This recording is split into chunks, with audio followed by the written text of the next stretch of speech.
Welcome to K-Pastors Roundtable. I'm your host, Alex.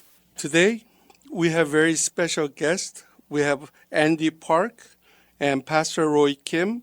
They're family therapists. Hello, gentlemen. Hello. So I will ask each of them to introduce themselves. Sure. Like you said, my name is Roy Kim. I am a licensed marriage and family therapist. I practice in Diamond Bar, California. I specialize in sex addiction and betrayal trauma, so I had to get some extra certification. So I'm a candidate to become certified in sex addiction therapy. But even though I specialize in that, I do like to do other forms of therapy, such as family therapy. Most couples, not all couples, but most couples, I like to do that. And other types of individual issues that people bring up, I like to help people with those issues. Okay. I'm Andy Park. I am a second-generation Korean-American licensed marriage and family therapist, and I practice out of Santa Ana, California. And I'm a certified sex addiction therapist, and like Roy had mentioned, it's a specialized certification, just kind of allowing us to provide quality treatment for people who are suffering with porn and sex addiction issues. And so I get the privilege to be able to treat a lot of Asian Americans who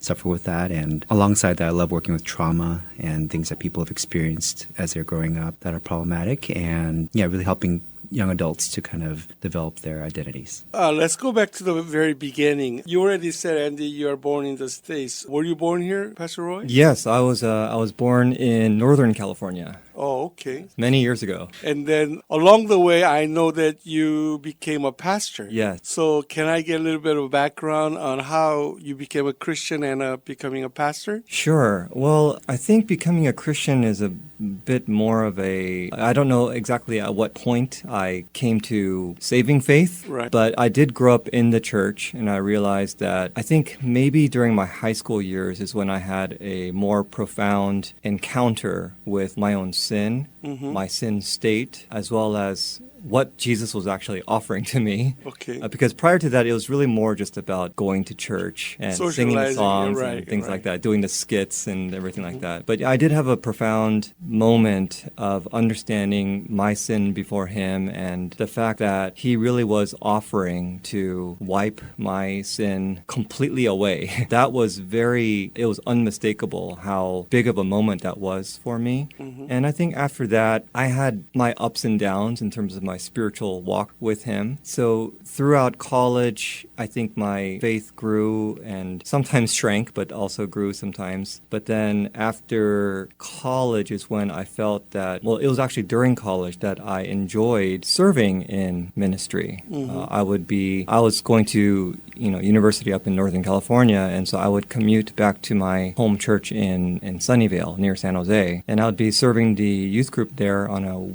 weekly basis. Like every Sunday I'd be serving them, and I really enjoyed it. And I thought that maybe I should look into this. Maybe I should get some more schooling. Maybe I should attend seminary and learn how to really be equipped to minister to people. So I did. I ended up moving down to Southern California. And I ended up going to Talbot. Biola. Yes. And then I spent 5 years getting my MDiv there. And in the meantime, I was serving in youth group, at a Korean American church down here, and did youth ministry for 4 years. And then I also did EM ministry after that for another 4 years. Right. So in total, I pastored for 8 years. And then some things happened in my life that I'll maybe share a little bit later that it made me transition away from pastoral ministry to now full-time counseling. Okay. Yeah. Okay, how about you, Andy? So I grew up in Texas for the first few years of my life, and then I actually moved to Korea and lived in Seoul and, wow. and Pundang and all that stuff for about 10 years. And so a lot of my schooling and education was done in international schools. Yeah. And so I lived that bicultural life of being an American person who speaks fluent English, but also having to figure out how to be Korean and in a Korean world. And so for 10 years of my adolescence, pretty much, I was in Korea, and I got to be a part of a Presbyterian church there, all Korean speaking.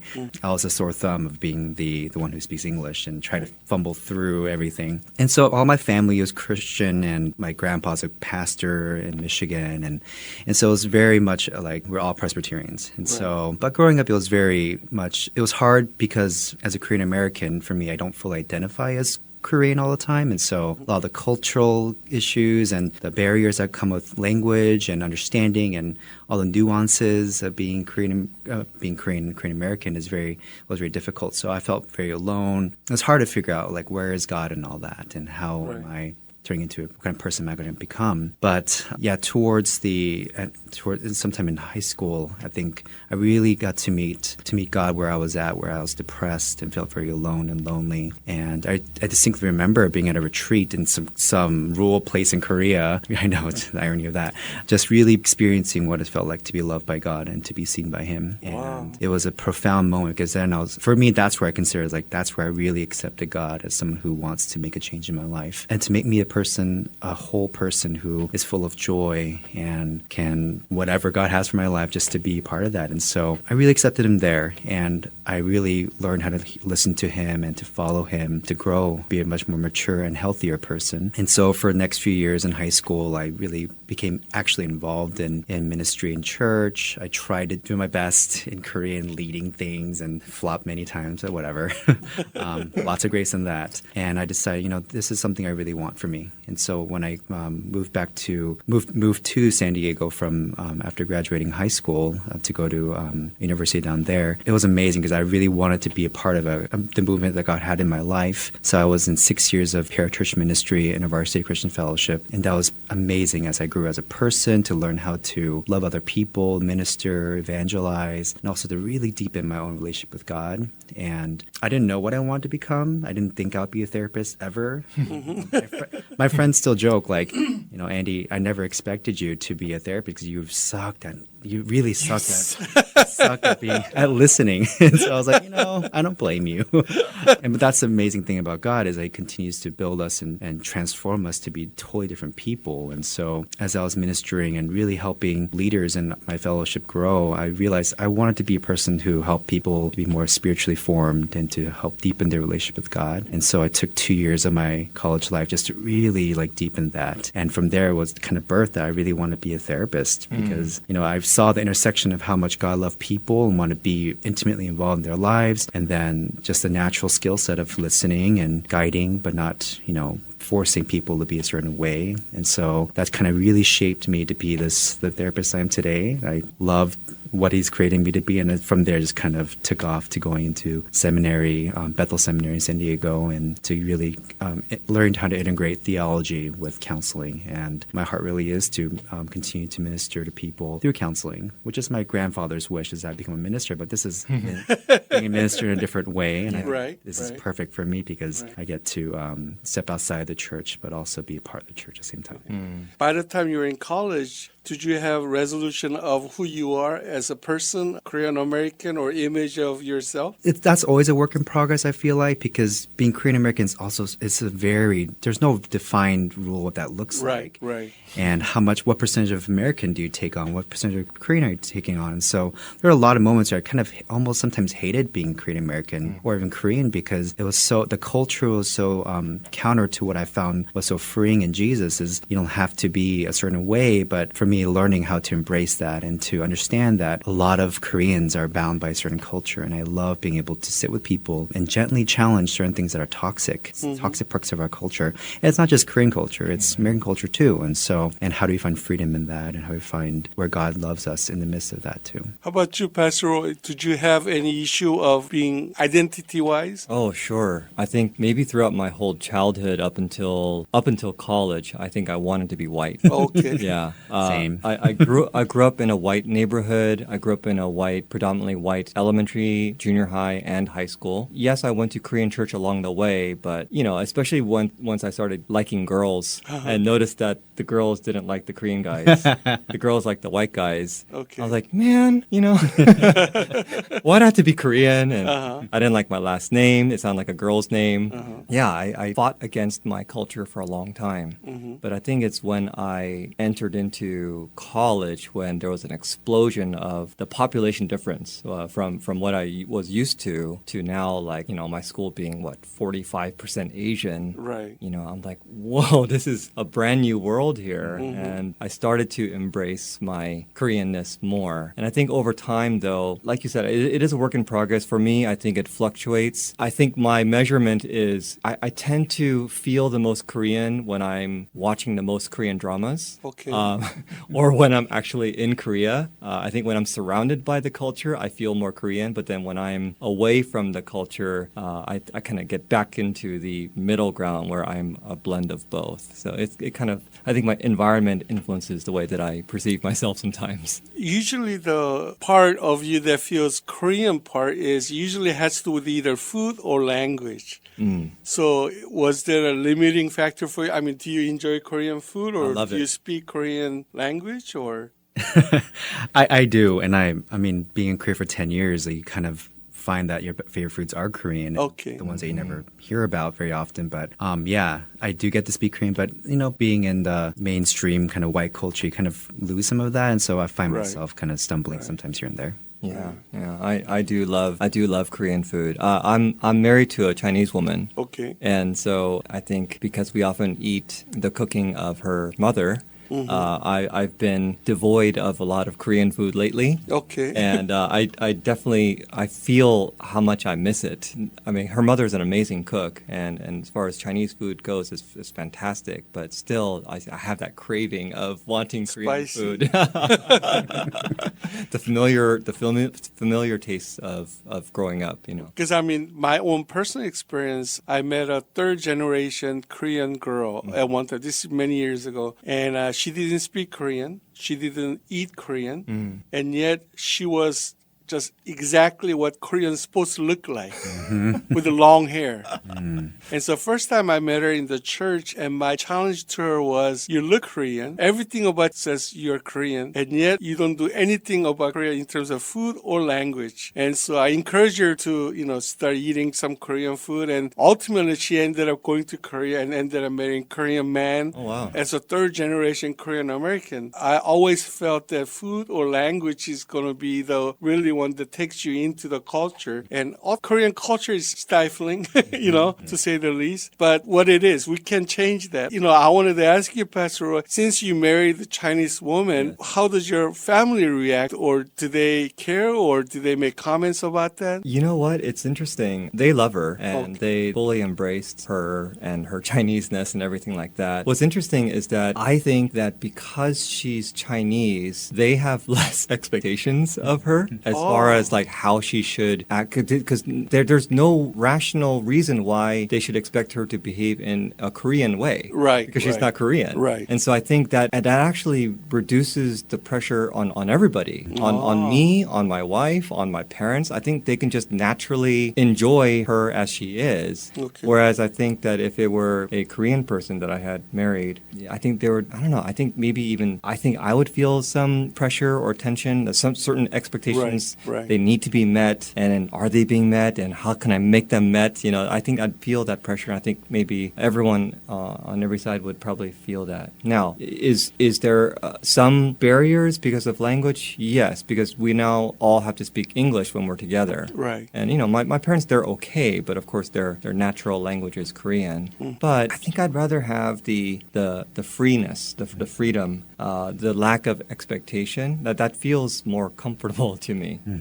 Within the marriage. Well, I'm speaking with Pastor Roy and Andy. They are both family licensed therapists. So now going back, do you have any children? I don't have any children. Okay. Right now. So I have a 9-year-old stepdaughter. Okay. And, her name is Audrey. And so I married last year. Oh, okay. Yeah, so it's been a fantastic learning curve for me. It's almost like instant fatherhood. Yes, instant fatherhood. But I've known her since she was 6 years old. Oh, okay. And it's been been a great journey so far. Since you walked into instant fatherhood, Yes. are you kind of backseat driver in terms of just watch, or do you actively participate in her? That's such a good question.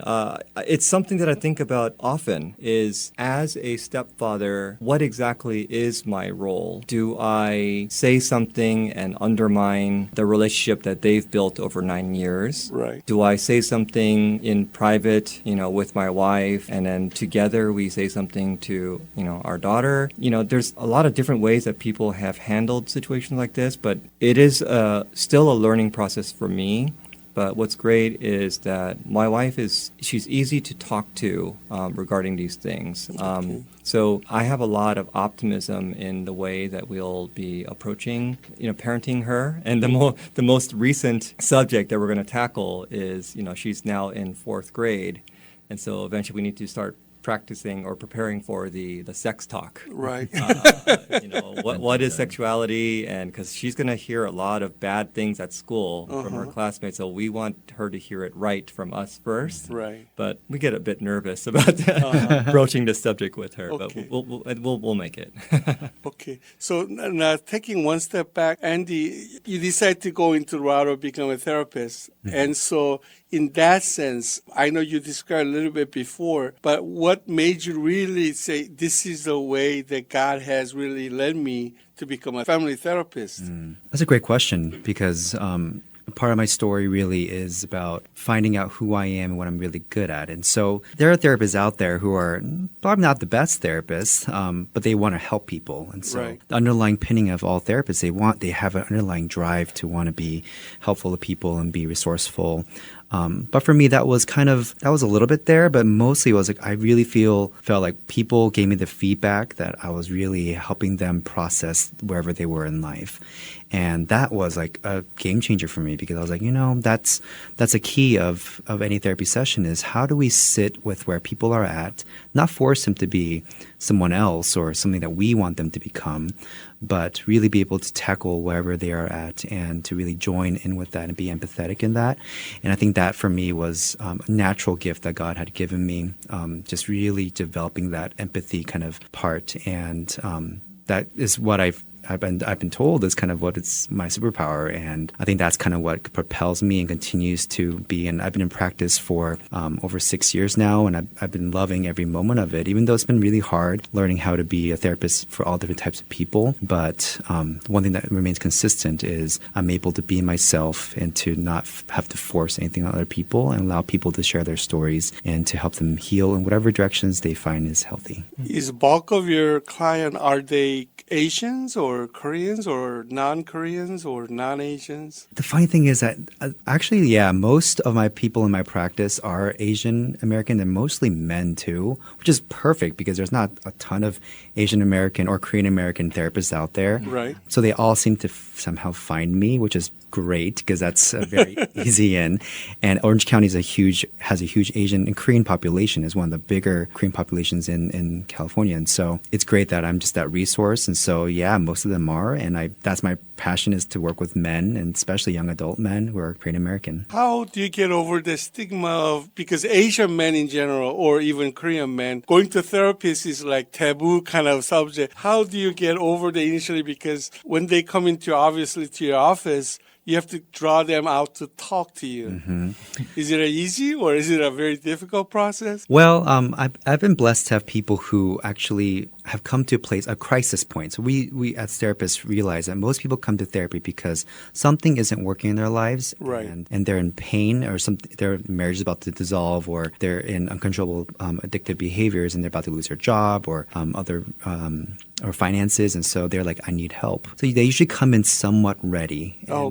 And so they are what we call kind of in the stages of change, is they're more into contemplating change or planning for change. Mm-hmm. And so they're a little more ready than people who are what we call pre-contemplative, which is not ready at all. They don't think it's a problem. Right. So most of my clients have hit a roadblock, and they're like, if I don't change, I'm losing things that mean a lot to me. And so I don't really have to draw a lot of them out, but then after being empathetic, I'm able to understand like, hey, this is really hard for them. And to understand that even talking about their situations and their problems requires a ton of courage. And so just being really sensitive to that has been kind of what is the art of therapy. And I'm sure Roy has learned that too in the process of how do we draw people out and keep them engaged in this process? Because if not, they won't come back and they will continue on their problems, and we don't want them to do that. Okay, now, Pastor Roy, what led you to become a therapist? I mean, you were in ministry, and there's something happened along the way where you decided that therapist is the right direction for you. Yes.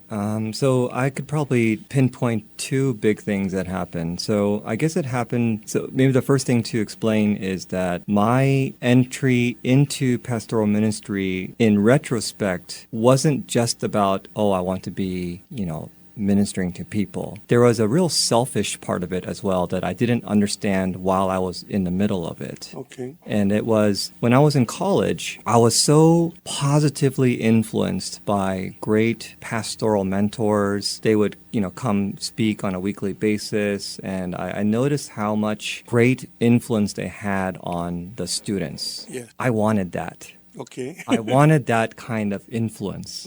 But being a typical Asian guy, I wasn't aware of my emotions. I wasn't aware. I didn't do a lot of introspection. Okay. It's just upon later reflection that I realized that was one of the big factors that really drove me forward, in addition to the good motivations, such as wanting to share the gospel with people. So with that blend of motivation, I think I had wrong expectations as I was going into seminary. I was thinking, okay, I get the material, I'll consume the material, I'll be able to preach it and teach it, but I wasn't ready for the other parts of pastoral ministry that I wasn't really thinking about. And when the influence that I wanted didn't come, I started getting upset and frustrated and maybe even beating myself up and maybe blaming other people. And so there's this internal battle going on, and it off and on. But I think the part about not being prepared for the other parts of pastoral ministry was very important to me.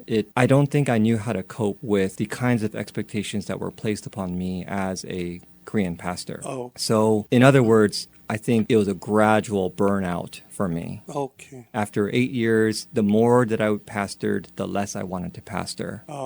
And I was kind of at a crisis point where I was thinking, oh shoot, if I don't pastor, I spent 5 years in seminary, and do I have to go back to doing something with my English degree in college or what? But with some soul searching, I realized that counseling was maybe the one aspect of pastoral ministry that I liked the most. Okay. So I actually consulted with some other people who were already counselors and therapists, and I asked them about their experience being a therapist. And as they were explaining what that was like for them, I was thinking to myself, I can visualize myself doing this. So that's one of the factors, is just the really not wanting to be a pastor anymore, because it just maybe it was more than what I bargained for. Okay. But the other part is more personal, and that is that, while I was pastoring, I was married at the time. So to my first wife. And I suffered a traumatic betrayal from her. And that was with someone in our church. It was so traumatic for me that if I were to back up a little bit, while she was doing these hurtful things to me behind my back, she distanced herself. And this is when I was already feeling the pressures of, should I stay as a pastor or not? So one day I consulted with her and I said, I've been really thinking about going in a different direction. I was wondering what you thought about me maybe stopping pastoring and then going into maybe counseling instead.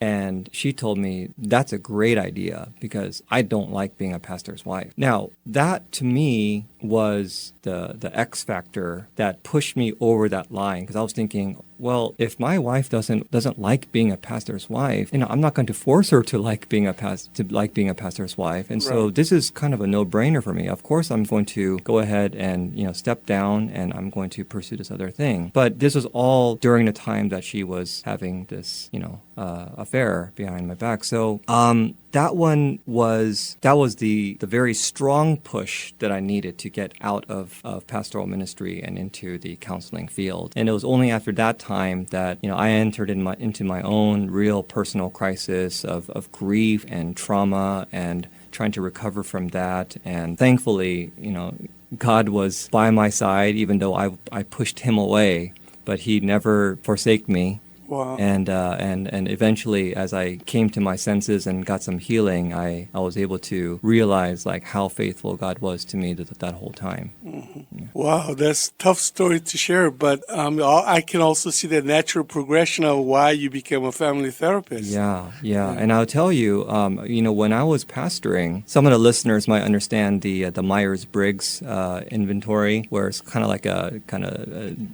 explaining what your personality type may be. And, when I was pastoring and even in seminary and everything, I was a strong ISTJ. And ISTJ people are pretty much black and white thinkers. Right. So that's the way I thought, that's the way I pastored, that's the way everything was black and white. After the trauma and after a lot of soul searching, a lot of healing, I just organically became INFP.